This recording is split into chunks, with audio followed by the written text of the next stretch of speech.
Let's take you now to Egypt. President Akufo-Addo is asking rich countries to allow heavily indebted poor African countries to swap their debt with climate interventions. The president has been addressing the world at this year's United Nations Climate Change Conference, COP27, in Egypt. Ghana is currently facing crippling economic crisis fueled by huge debt. Ghana's debt situation is proving to be a major stumbling block to getting an IMF deal at this time. President Akufo-Addo says the global financial sector or system that left countries like Ghana with little help is no longer fit for purpose. Well, we'll definitely get you what it is that the president has been saying in Egypt. But let's bring in now Awula Sewa, who's the coordinator for the Eco-Conscious Citizens, joining us via Zoom now. And I want to welcome you, first of all, to the program. The president has already started engagement, stating the side of Ghana as we go into climate negotiations this week. But the key issue he's raising about climate funding, it's a challenge for many African countries, particularly knowing that we're facing a double tragedy, recovering from COVID and then the Russian-Ukraine war, and countries will now have to find more funds to deal with issues confronting the planet. So if that's the case, he's made a good call, isn't it? Good afternoon. Thank you for having me. He has made a call, but what I would also add is that we also have to make sure that we do the best we can in our present circumstances. And I can't see that that is presently the case. If we are concerned about climate change, there are measures we should be taking, which we probably are not.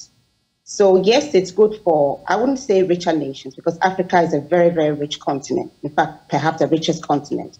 But what I am going to say is that we are not doing ourselves any favors. We look at the way we are allowing galamsey to pollute our lands, to poison our waters, and we're not doing much about it.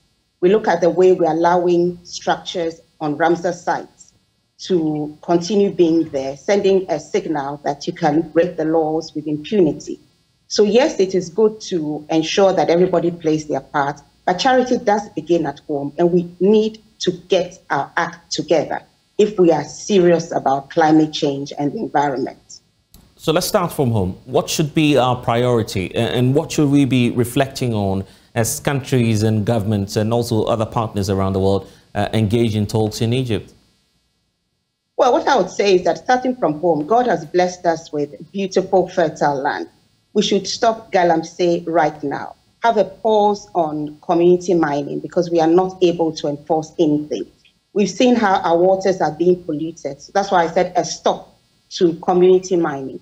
And then we should stop encroachment on our wetlands, the Ramsar sites. There's no point going to COP27 and making pronouncements when we don't enforce conventions that we have signed. We're signatory to the Ramsar Convention, and therefore we cannot allow buildings on Ramsar sites. Then we cannot talk about regularizing unlawful acts. We cannot be declassifying parts of the forest, for example, Achimota Forest, which are the lungs of our country, and then turn around and say that, oh, we want monies to implement climate action. We have to be showing that we are actually doing something. We need to inspire confidence. And I'm not sure that our actions at present are inspiring confidence that we are concerned about the environment or climate change. And so for those who are still in a state of disbelief, I mean, this whole conspiracy theory against climate change itself, for those who are still in that state, what would you say to someone about the telling effects of how global warming is still affecting us as a country? Well, I mean, I think unless somebody is very, very blind, I mean, climate change is obviously a reality. We've had drought in parts of Europe. It rains when it shouldn't rain. We've had torrential rains. We've got so many things happening that tell us that there's a change in the climate. And we are saying that the change is also due to human activities. And those human activities which are contributing to the climate change, which is going against all of us, we should do something about it. And one of the things we have to do is to take care of our forests. We should take care of our forests, take care of our environment. And I'm saying that currently we don't seem to be doing so.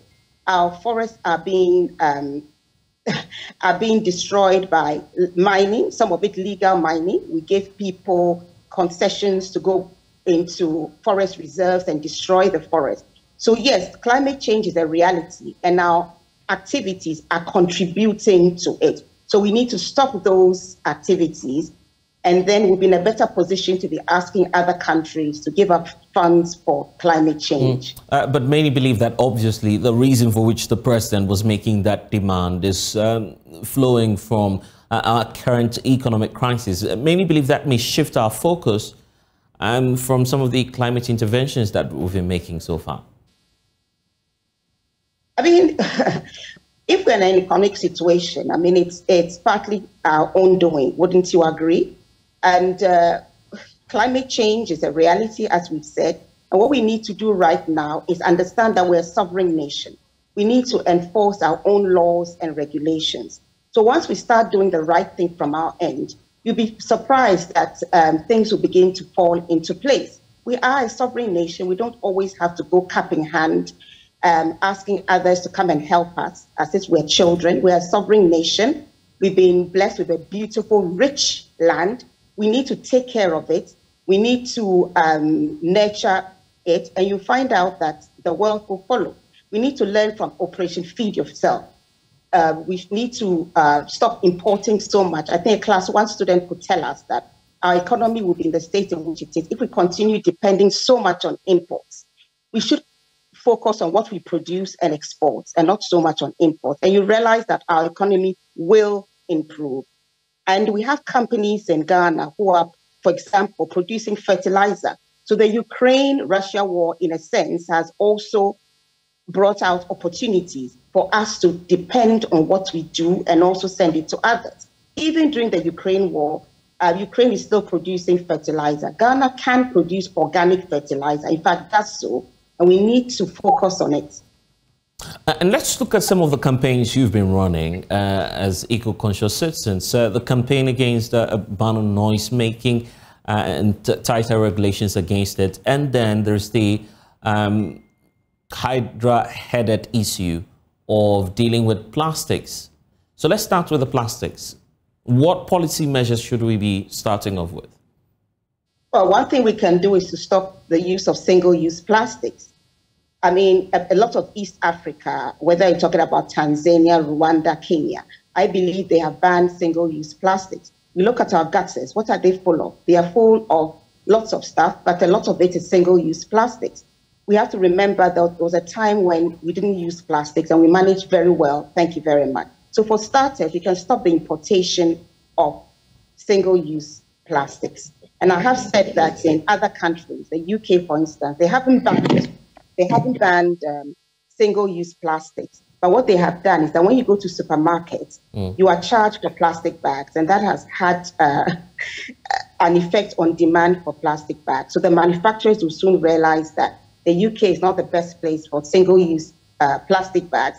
And the sad thing is that they may begin to dump it on African countries and Asia.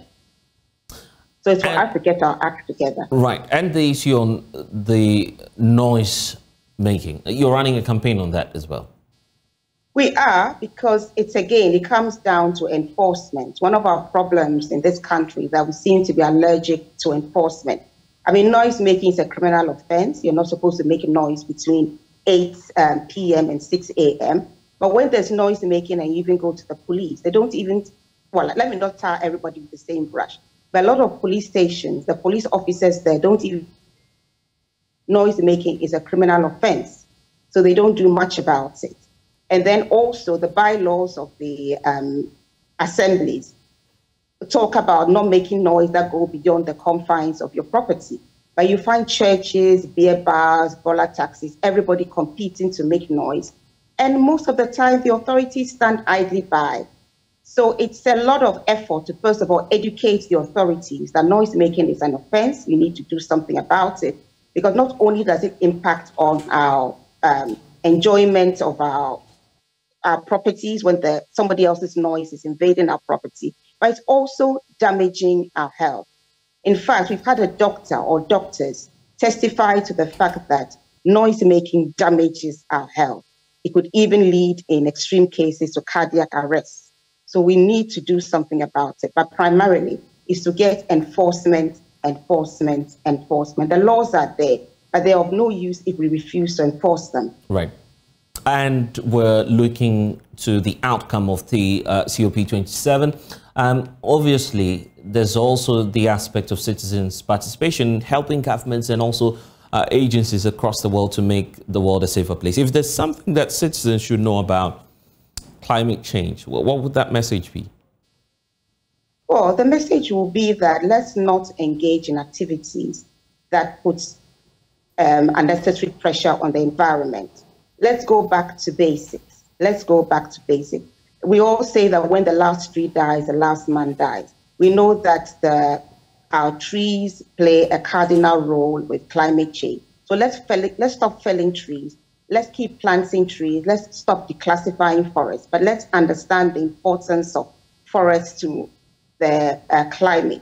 Also, we have to take care of, realize that water can become scarce if we continue polluting it. So again, we need to let people know that we need to stop polluting our waters, especially with mining. And maybe we need to really consider if the best use of our land is mining.